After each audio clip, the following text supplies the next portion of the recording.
Blitz del generale Antonio Pappalardo con tanto di delegazione al seguito a Palazzo Ferrofini, sede del Consiglio regionale a Venezia, per presentare una nuova proposta politica, ovvero dichiarare con un referendum consultivo la proclamazione della Serenissima Repubblica di Venezia. Abbiamo depositato presso il Consiglio regionale del Veneto, abbiamo depositato un referendum per la raccolta delle firme per proclamare il Veneto, la regione Veneto, uno Stato confederato, Serenissima Repubblica di Venezia, all'interno dello Stato confederale, come noi ci proponiamo che accada. Per il generale Pappalardo è tempo che l'Italia si trasformi in Stato confederale con 6 Stati confederati: Padania, Serenissima Repubblica di Venezia, appunto, Etruria, Partenopea, Sicilia e Sardegna. Dalla Sicilia fino al Trentino Alto Adige. È venuto il momento di fare questo referendum.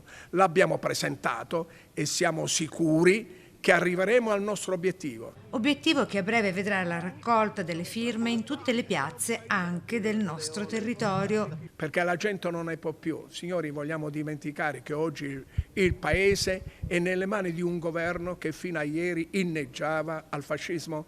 Obiettivo che, non è escluso, punti proprio dritto dritto anche verso la conquista di un posto alle prossime regionali del Veneto.